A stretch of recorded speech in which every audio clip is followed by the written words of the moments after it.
Welcome to the Cuarto Journal. For this week's episode, we'll share with you 2 Filipino delicacy recipes using glutinous rice flour, so stay tuned! Our first recipe is called Glutinous Rice Cake Flan. This delightful dessert combines the rich, creamy texture of flan with the chewy goodness of glutinous rice cake.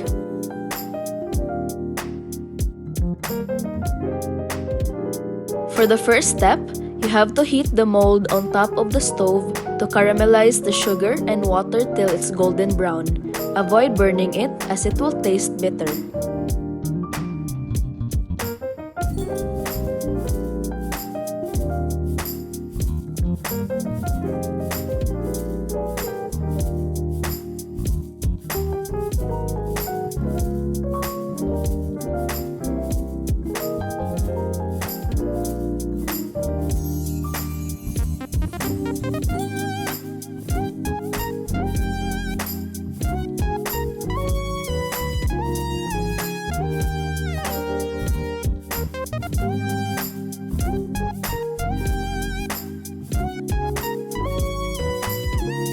Next, in a big bowl, crack in 3 eggs.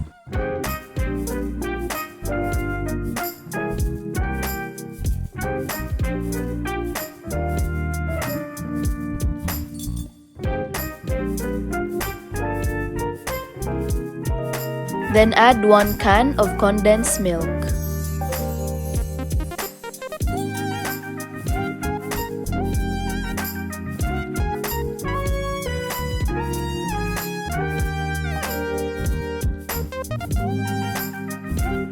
Then add 2 drops of vanilla. And then 2 cups of coconut milk.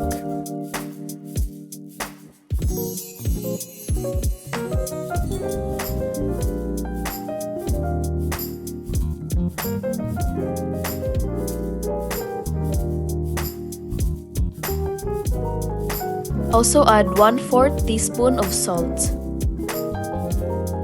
And also 2 cups of glutinous rice flour.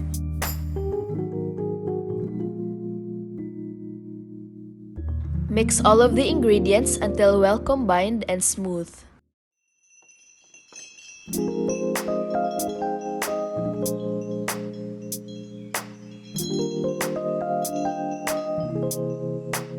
Also make sure to preheat the steamer.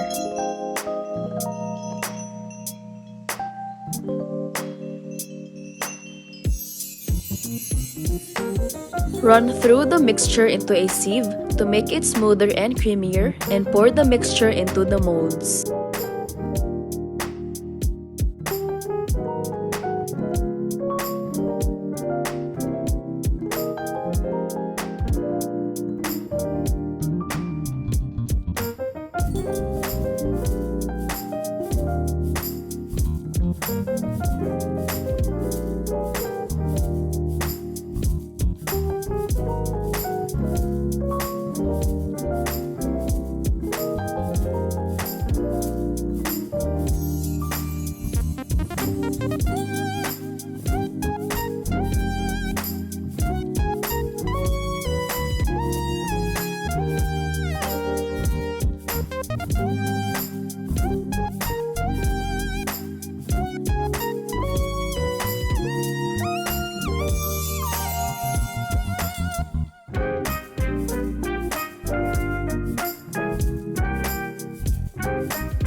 And then cover it with an aluminum foil and steam it for around 35 to 45 minutes on medium heat, just enough when the toothpick when inserted comes out clean.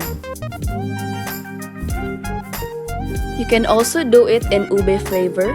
Just do the same steps, but for ube, you can use the ube flavored condensed milk instead of plain, and you can also add ube halaya.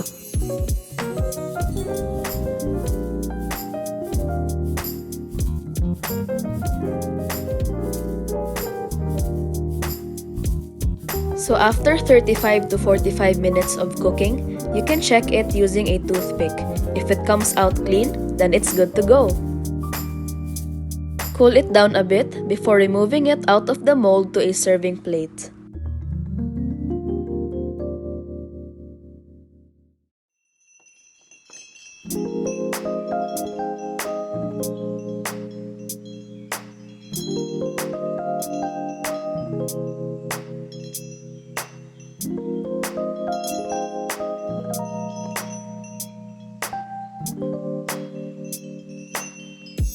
So here is our finished glutinous rice cake flan, which is super delicious with a rich, chewy, and creamy texture.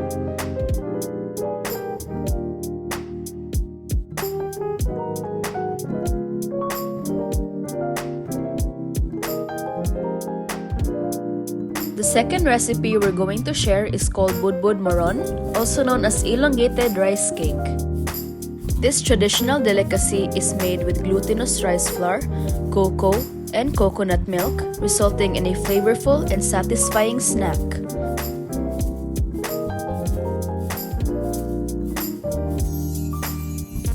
For the first step, you can pan roast any nuts and chop it into smaller pieces.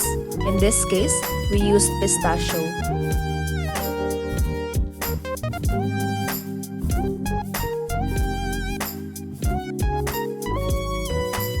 You will also need banana leaves, so make sure to clean them and slightly heat it over the stove and cut to your desired size.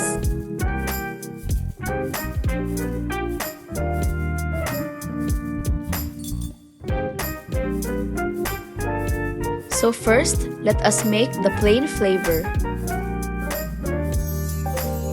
In a non-stick cooking pot or pan, add 1 1/4 cup glutinous rice.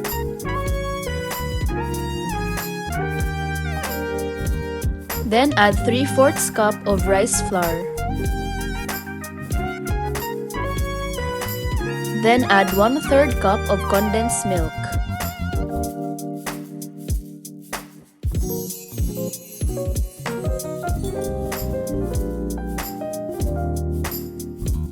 Then add 1 cup of coconut milk.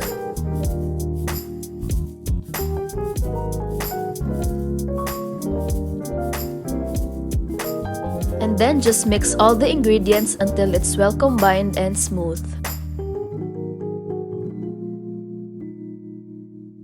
And then set it on a pan and cook it on medium heat while stirring constantly until the mixture forms into a dough.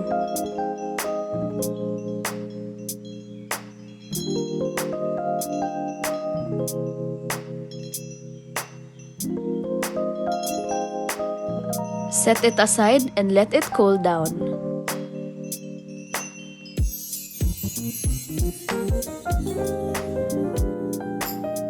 For the chocolate flavor, repeat the same procedure as the plain flavor but add 2 tablespoons of muscovado sugar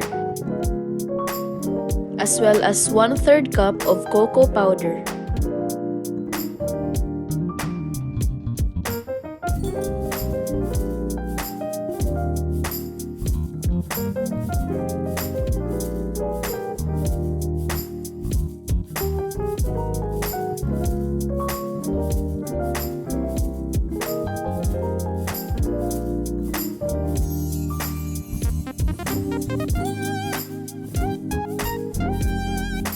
Once again, cook it on a medium heat while stirring constantly until the mixture forms into a dough.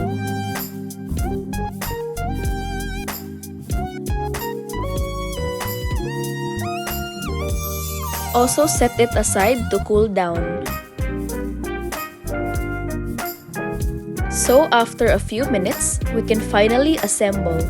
So first, mold by hand each flavor into a log shape.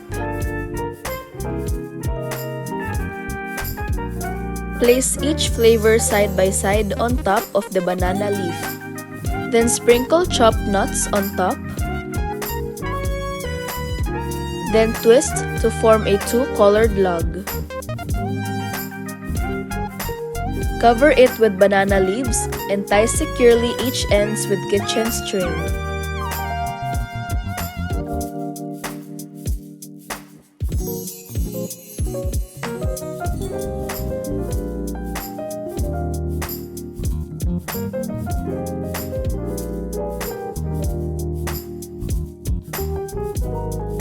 Just repeat the same procedure until all the dough is assembled. And then you can steam it for 20 to 25 minutes.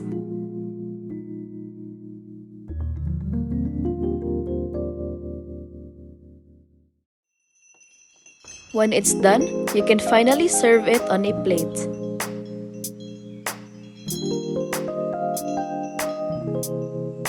So here is the finished Budbud Moron, ready to delight with its perfect balance of sweetness and texture. And this concludes our 25th episode. We hope you enjoyed learning how to make these two Filipino delicacies, and do give them a try at home and let us know.